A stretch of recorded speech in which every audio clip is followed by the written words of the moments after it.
Hello, anti-heroes and villains. We are back for another monthly wrap up of all the books that I read this month. I will say this was a weird month. So for October, my goal was to do like spooky season, read some thrillers, something scary, maybe horror, a little bit of gory, but that's not how my month panned out at all. So before we get into it, welcome back to my channel. If you don't know me, I'm Krishana and I love all things books and writing. And I also sprinkle a little bit of motherhood here as well. So we're gonna get right into the wrap up. We're starting off with an author who basically I've pretty much binged and read every single book she's written since I was first introduced to her by a former coworker. And that's none other than Jasmine Guillory. Jasmine Guillory just recently released her newest book, Drunk on Love, and I went ahead and added it to my October reads. So again, romance is 100% not horror, not gore, none of the things that I thought that I would be reading for October. So let's talk about this book. So this is the first book in the series that Jasmine has written by herself, because she's also written some books with Kiki Palmer, if you don't know. But this is the first series that like basically starts a new series. So I read all of her first series and now this is the second series, even though there's also some like crossover universe situation happening too, but that's neither here nor there.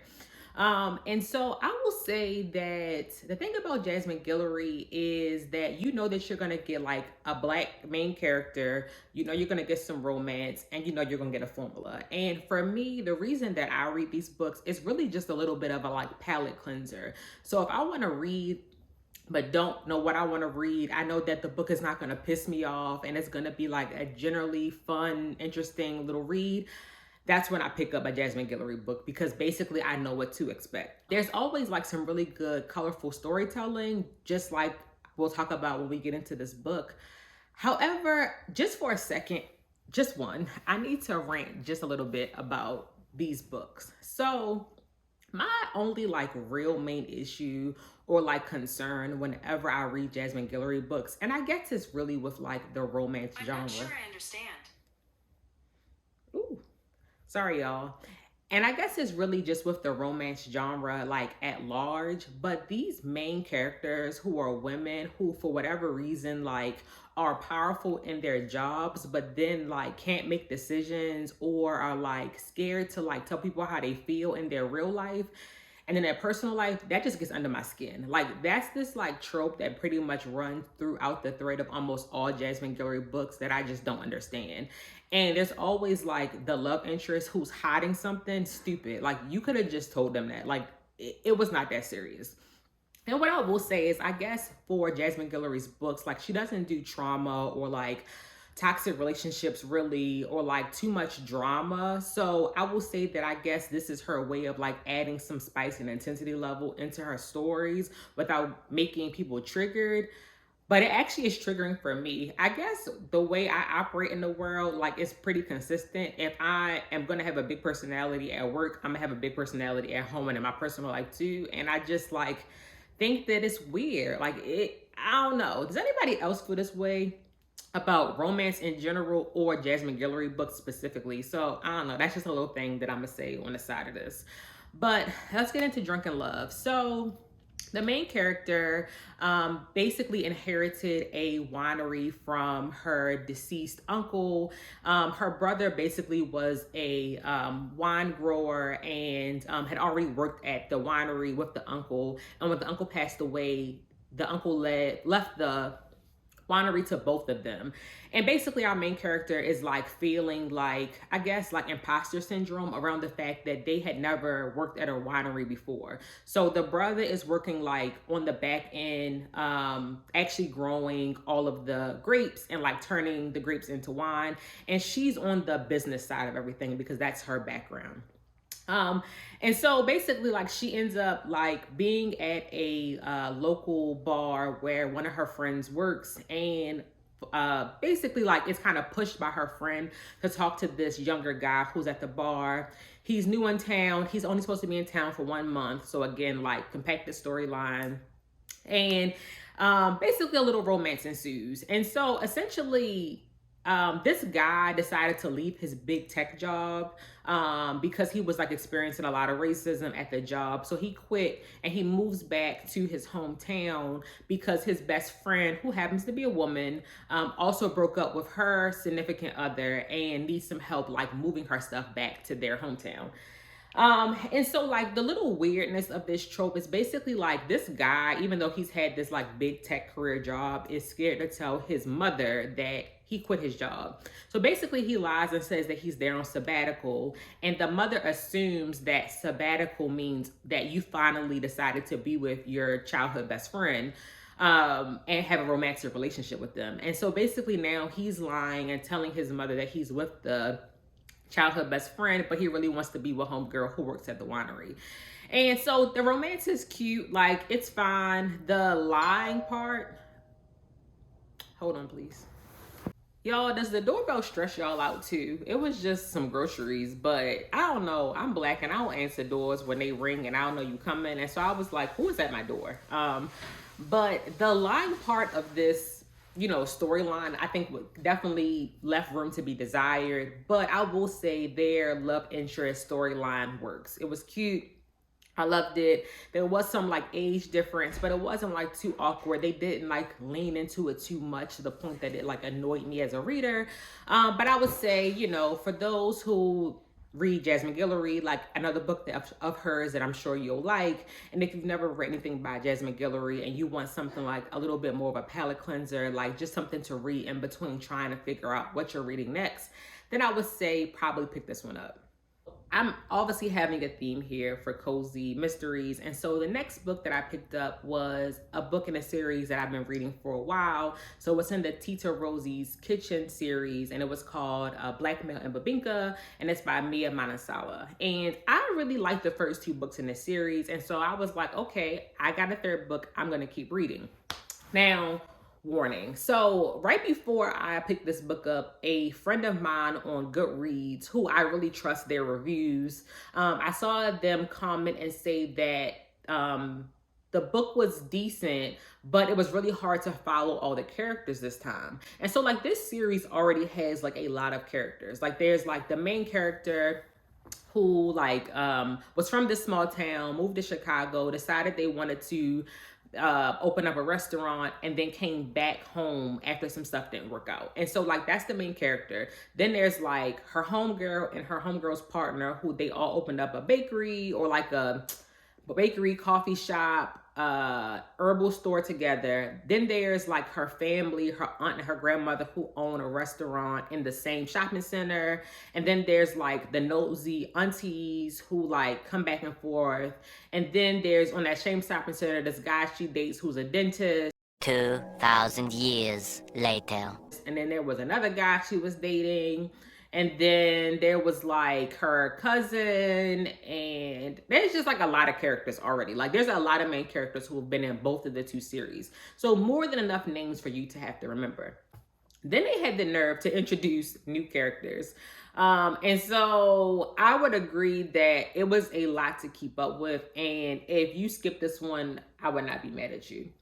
But basically, the main character has a cousin who, like, she doesn't really, like, mess with that much. Like, she don't really F with them. And that cousin basically, like, deserted the family at some point when they were a teenager, left where they're living. So they live, like, somewhere outside of Chicago. And, like, they haven't heard from them. So basically, the cousin pops up and, oh, I'm stuck. So the cousin pops up and opened like a winery, basically, that is like made from traditional, I believe traditional Vietnamese. I'm gonna put something here if that's wrong. Like fruits to create like a wine. And so yeah, they pop back up. Oh no, I'm sorry, not Vietnamese, Filipino. So traditional Filipino fruits to create some types of like wines or whatever.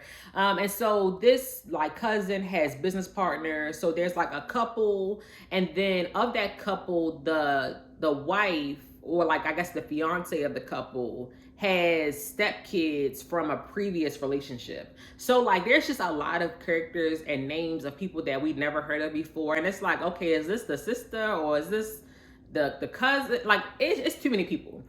And so I will say I got to about 3/4 of the way through this book and I actually DNF'd it. I gave up. I just was like, it's too confusing. Like, I really am invested in this series. I really like it. And I definitely will be picking up a fourth book if that book comes out. But this, I just couldn't. And I will say that maybe it's because I read it, I listened to it on audiobook, because I will say sometimes with audio, like if you're trying to do other things while you're trying to listen, it can create issues. You know, maybe that's the problem that I was having. Like maybe it was really just the fact that like this is one that I needed to read because there were so many characters. But at some point I just was like, I can't. Like it's actually too much going on and it's really hard to follow the story.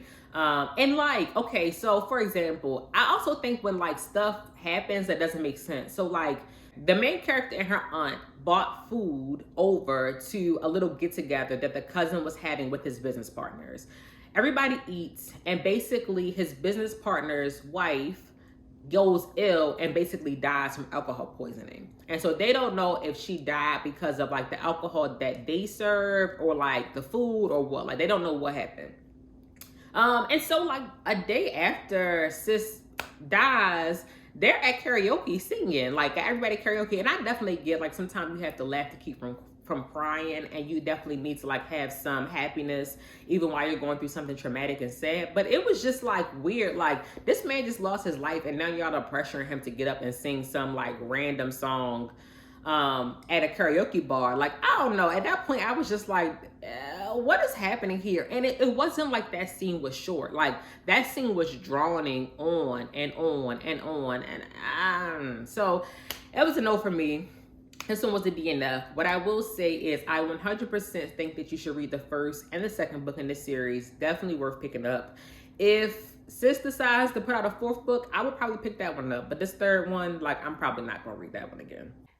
And so basically after that, I chose More Foolishness by picking another book that was like basically like a cozy thriller, but also like pretty cutesy, not in the more traditional thriller horror realm. The next book was 2-part Sugar, 1-part Murder, and this one was by Valerie Burns.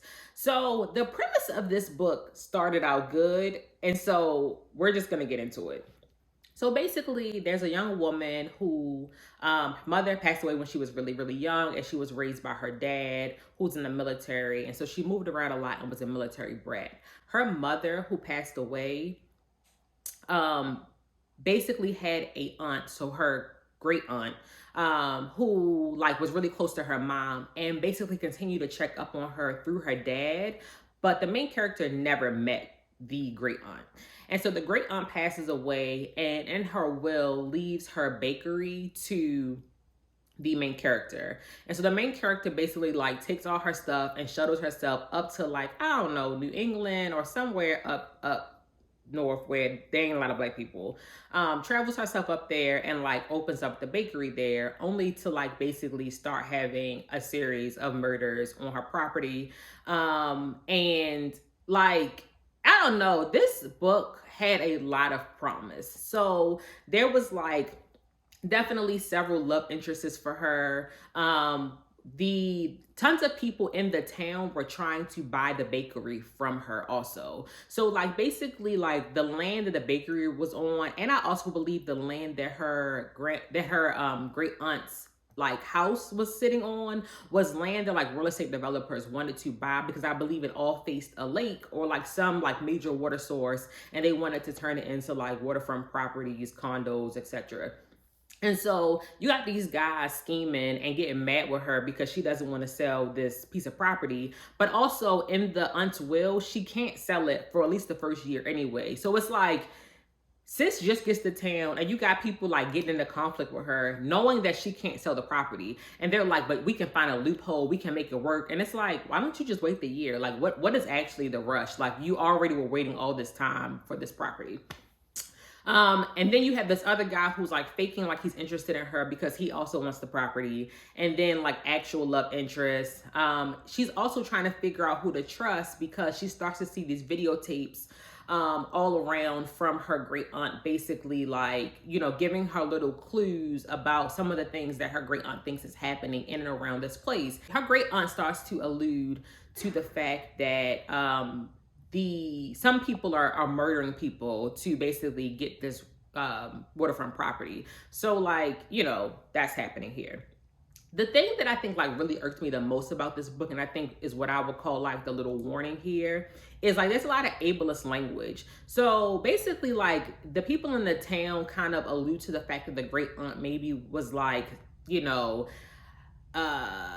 having or like not thinking clearly or not able to like make rational judgments or decisions, or like, you know, having some mental health like problems. And the way it's written in the book is actually like hella problematic, right? And so there's times when they like basically say like, oh, is she crazy and stuff like that. And there were definitely times throughout that I thought about DNF in this book. And that's do not finish for people who don't know what DNF is. So I thought about DNF in this book just purely based on like the ableism, because it's like, it was that thing that was added in, and it didn't have to be there. Like you could have just like done the storyline without like adding that piece in. And it's like, we don't have to use problematic and triggering language when we do work that, and like language that's harmful to people too. And so like that was definitely like where I was like, I don't know. The other thing that irked me about this book was the ending. So, you know, when you're really reading a thriller and a kind of whodunit, as you're going through the book, you're looking at little red herrings and things that are there and trying to figure out what happened. And so very early on, when the main character first gets her first video from her aunt, her great aunt says like, the dog that I left with you, I think it was like a Great Dane or something, some huge massive dog. You can trust the dog, and the dog has a good instinct on other people. And so, you know, the dog barks at certain people and the dog is very calm on certain people. So that was supposed to be the reader's like information to know if somebody was a good guy or a bad guy or whatever. And so like it was working. And then all of a sudden, like basically boom, at the end of the book, we get a whole monologue from who the villain is without us actually solving the murders. And I was just like, why? Like, this did nothing for me as a reader. And so like a villain monologue, especially if it's not like done well, and you're just basically like, oh, I need to end the book now, so, and I can't figure out how to do it, so I'm gonna just like info dump for you, I just wasn't feeling. So I would say like, pick this one up if you want to, if cozy mysteries, cozy thrillers are your thing.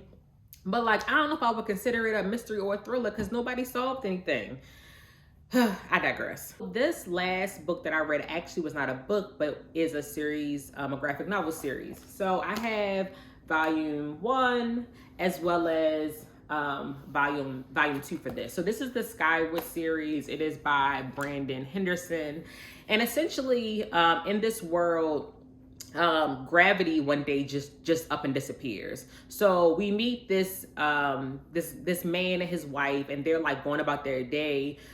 They're mourning in their house in the kitchen, and the wife leaves out to go to work or something, and when she opens the front door, like gravity just disappears, and she basically like floats like very quickly up to the sky. And so like the husband tries to like jump out the house to like grab his wife, and then he hears his baby girl crying in her crib and has to like make a decision, like does he try to go after his wife or does he try to go after his baby girl?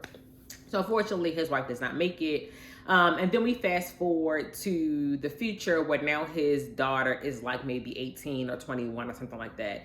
And so, you know, she lives in a main city and basically like works as like a courier. So it's like she does like some odd jobs delivering packages different places. And when we meet her, some guys are trying to steal this package that she's trying to deliver. And like she's telling them like, you don't want this package. Like you trying to fight me for this package, you don't want it. And mind you, these people are like floating around because they kind of figured out how to like stay kind of like down without floating away. So that means they're using like ropes and kind of like jumping from place to place, etc. So she's basically like fighting these guys while floating. Come to find out, the package she was delivering was like chocolate milk for like a preschool or something. So I was like, yeah, y'all didn't want that. But basically we then find out that her dad like refuses to leave the house. I guess he feels guilty for the fact that he let his wife float away. And so now he's a recluse and has basically been cooped up in his house for like all these years. And the daughter is trying to find out like why, like what's going on, what's good. And so one of her friends, she has like this little band of like misfit friends, and one of her friends happens to mention that her dad knew this like really famous guy who lives like in this other part of the city they live in, where like there is like essentially gravity. Like I guess they live in like a dome or something like that. So she decides that like she's not gonna listen to her dad. She's gonna go check out and see what's going on with this guy to try to figure out like how she can get her dad out of this funk that he's in. And like this is one of those like comic series that like I'm just very surprised that this girl got to 21 and all of the like trauma of it was to like lose her mom and grow up with a recluse dad, and she's like just so ditzy that she's like, I'm just gonna go find this guy. Like it was just like, I know that we needed to have a reason to start this storyline, but I don't know, like it was basically giving like a story that probably shouldn't have happened. And so she finds this guy. He basically ends up being a bad dude. He starts like beating on her, and then like is gonna use her to like capture her dad, because basically these two, like her dad and this like guy who's now the villain, got into it about like the fact that gravity was gonna like disappear.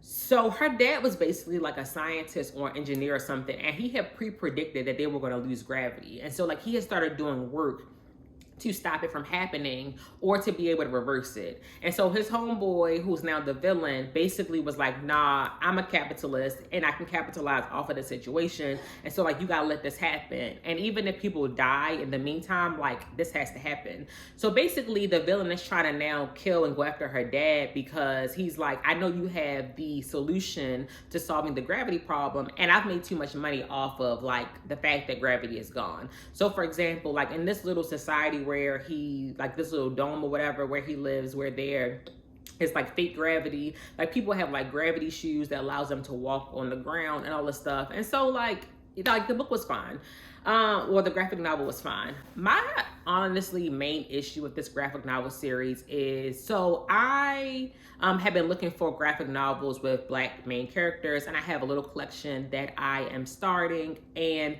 in a future video I will be showing y'all my graphic novel collection. But I was looking for some graphic novels with Black main characters and came across this one, didn't know a lot about it, thought the premise was cool.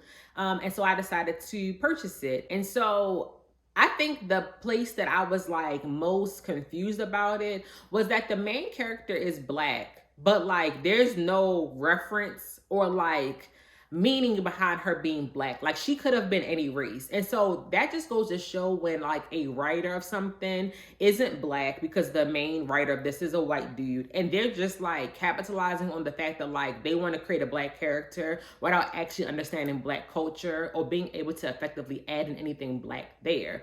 So at first I was like, okay, maybe we're just gonna gloss over the fact that this is Black and just not address it at all. Okay, all right, whatever.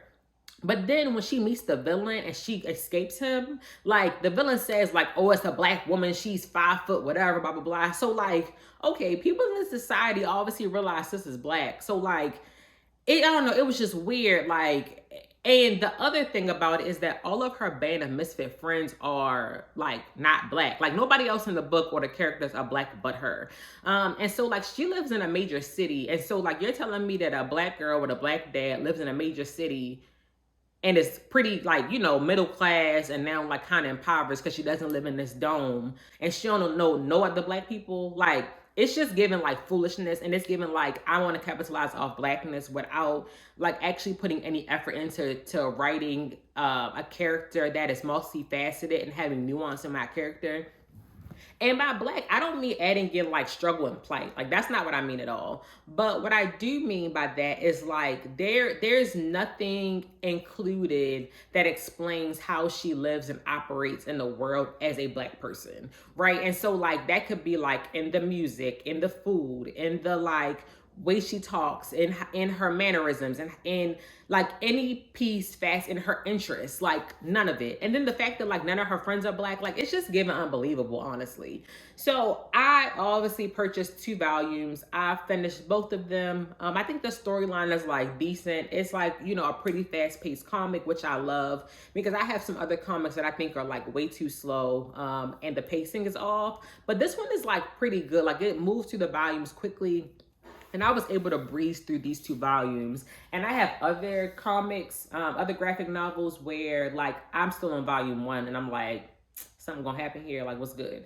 But I don't know if I'm gonna buy any more of this because, like, for me, I always prefer to support Black writers, Black creators, Black authors, and like even though this main character is Black, like it's given like, you know, just a Black facade. Honestly, that's what it's given.